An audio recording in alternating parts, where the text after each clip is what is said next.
मित्रों नमस्कार, मैं मयंक त्रिपाठी नव ज्ञान ज्योतिष चैनल पर आप सभी दर्शकों का हार्दिक स्वागत करता हूं। अब वो होगा जो सोचा नहीं होगा, बहुत रो चुके खून के आंसू, अब होगी बड़ी शुरुआत तुला राशि।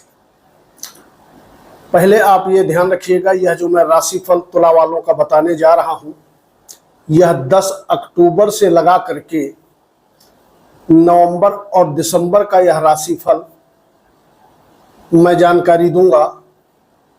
इसके अलावा आप ये समझ जाइए कि यह जो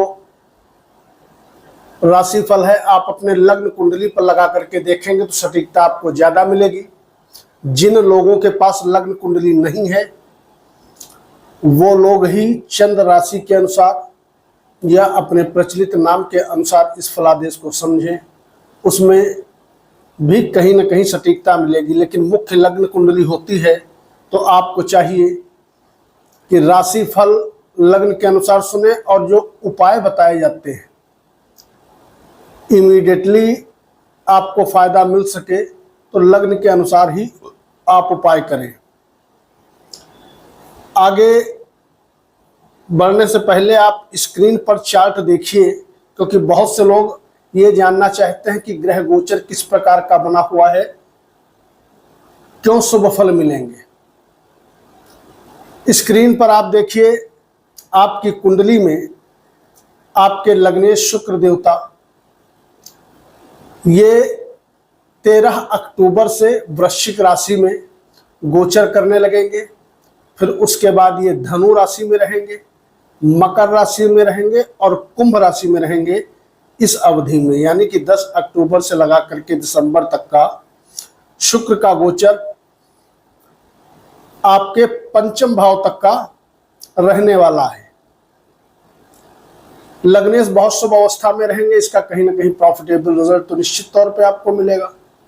दूसरी चीज, आपकी कुंडली में कारक होते हैं शनि देवता, तो शनि देव जो है ये वक्री अवस्था में है, पीछे की तरफ केंद्र में जाते हुए प्रतीत हो रहे हैं।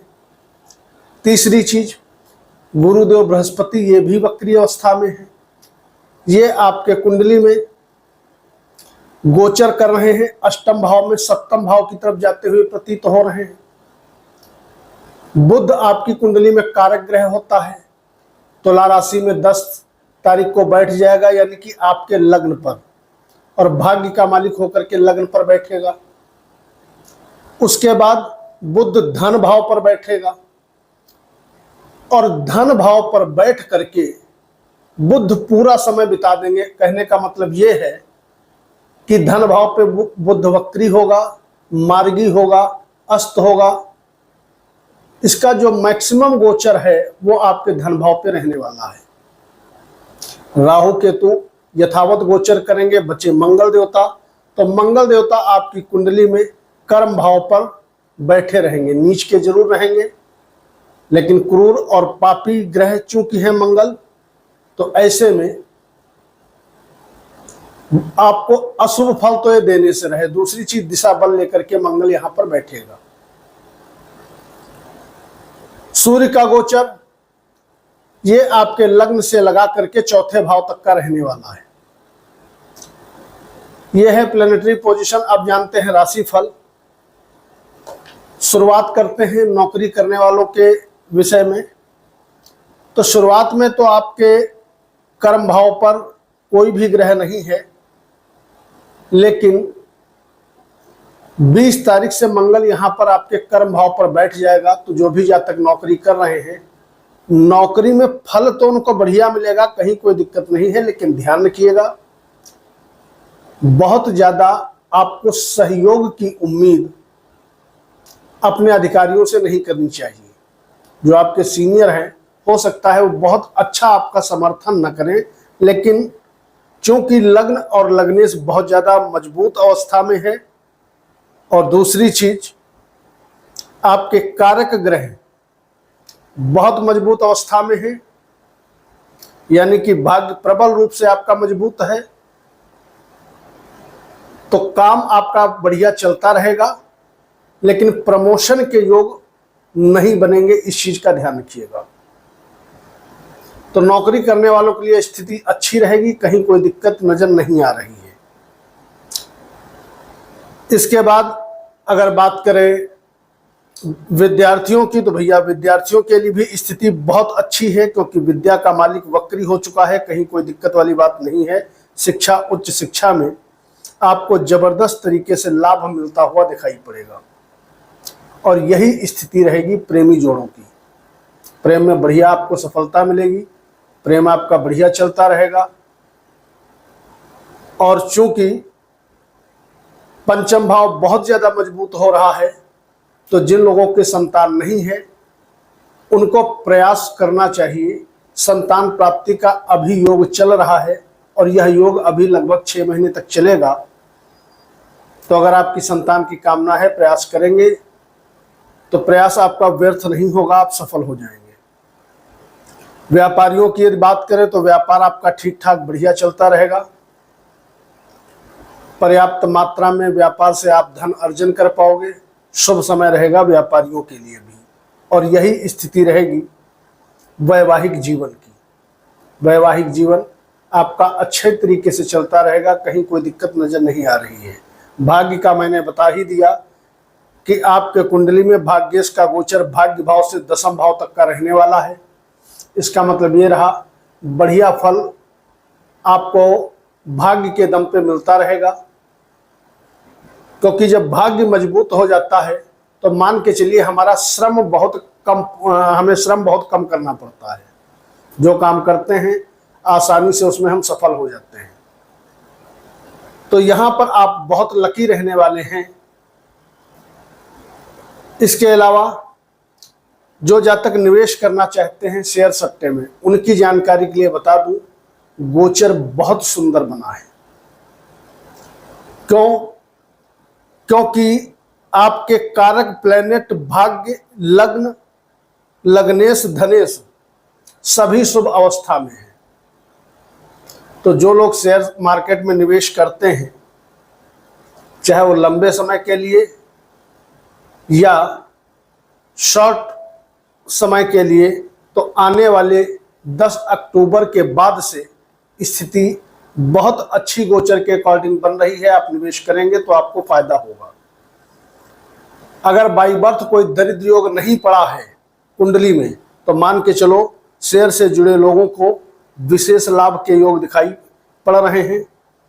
इसके अलावा अगर आप जमीन जायदाद वगैरह खरीदना चाहते हो तो उसके लिए बहुत अच्छा समय रहेगा। जो जातक प्रॉपर्टी का किसी भी प्रकार का काम करते हैं या खेती बाड़ी आदि का काम करते हैं, उनके लिए भी गोचर बड़ा सुंदर बन रहा है। पर्याप्त मात्रा में आपको लाभ देखने को मिलेगा। यहां पर अगर बात करें शत्रु वगैरह की, तो आपकी कुंडली में पंचम भाव बहुत मजबूत है। मैंने एक वीडियो में और भी बताया था, जब भी पंचम भाव मजबूत होता है तो छठे भाव का व्यय हो जाता है। और ऑलरेडी आपकी कुंडली भाव में राहु बैठा है। राहु जहां बैठता है उस भाव को नष्ट कर देता है, कमजोर कर देता है। पंचम भाव बढ़ने की वजह से जिन जातकों के कोर्ट कचहरी, वाद विवाद, मुकदमे जैसी स्थिति चल रही है पहले से, उनको आने वाले समय में बहुत बड़ी राहत मिलने वाली है। आप शत्रुओं पर हावी रहेंगे, विजयी होंगे, सभी काम इजीली आपके बनते चले जाएंगे। अब बात करें यात्राओं की, तो गोचर यात्राओं के लिए भी ठीक दिखाई पड़ रहा है, कहीं कोई दिक्कत नजर नहीं आ रही है। अगर आप यात्रा करना चाहते हो तो यात्राएं करिए, समुचित मात्रा में आपको लाभ मिलता हुआ दिखाई पड़ेगा। उपाय के स्वरूप आपके कुंडली में लग्नेश और भाग्येश बहुत ज्यादा मजबूत स्थिति में नजर आ रहे हैं। तो कोशिश करिएगा कम से कम 31 या 51 बार ओम गंगणपतये नमः इस मंत्र का जप करिएगा। और साथ ही साथ ओम शुक्राय नमः या ओम शुक्राय नमः इस मंत्र का जप करिएगा। जबरदस्त तरीके से आपको लाभ मिलेगा।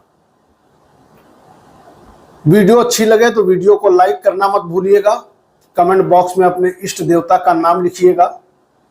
अब अगर आर्थिक स्थिति देखें तो आपकी कुंडली में आमदनी का मालिक सूर्य लग्न पर, दूसरे पर, तीसरे भाव पे और चौथे भाव पे गोचर करेगा। लग्न में निश्चित तौर पे सूर्य आपका नीच का होगा, नो डाउट, लेकिन केंद्र में बैठेगा तो उतना शुभ अशुभ प्रभाव से आपको डरने की आवश्यकता नहीं है। यहां पर केंद्र में बैठ करके आमदनी के लिए विशेष शुभ फल आपको दिलाएगा और केंद्र से लगा करके चौथे भाव तक का सूर्य का गोचर रहने वाला है। तो इसका मतलब यह रहा कि आने वाले समय में कोई भी काम आप क्यों ना करते हो, आमदनी लगातार आपकी होती रहेगी, पैसे की समस्या नहीं हो पाएगी। उधर शनि वक्री हैं तो वक्रतम के प्रभाव से ये चौथे की तरफ जाते हुए प्रतीत होंगे, तो आय भाव पे जो इनका दुष्प्रभाव बहुत ज्यादा था वह कम होता हुआ दिखाई पड़ेगा। तो इसका मतलब पैसा आता रहेगा और साथ ही साथ धनेश अपने स्थान से 9 पंचम योग बना देगा 20 अक्टूबर से लगा करके पूरे दिसंबर तक का, जिसके फलस्वरूप परिवार वालों का बढ़िया सहयोग आपको मिलता हुआ दिखाई पड़ेगा। अपनों का साथ आपको आगे बढ़ने में मदद करेगा, पैसा आएगा भी और पैसा अच्छा खासा आप बचा भी ले जाओगे। अगली चीज, एक तो एक धनेश का 9 पंचम योग है और गुरुदेव बृहस्पति वक्री अवस्था में हो करके प्रबल रूप से आपके धन भाव को बढ़ा रहे हैं। वाणी में मिठास उत्पन्न करने का काम करेंगे गुरुदेव बृहस्पति, क्योंकि मित्रवत दृष्टि जब पड़ेगी तो जाहिर सी बात है शुभ फलों में कई गुना ज्यादा वृद्धि होते हुए दिखाई पड़ेगी। कल मिलेंगे, मयंक त्रिपाठी को अनुमति दीजिए। नमस्कार।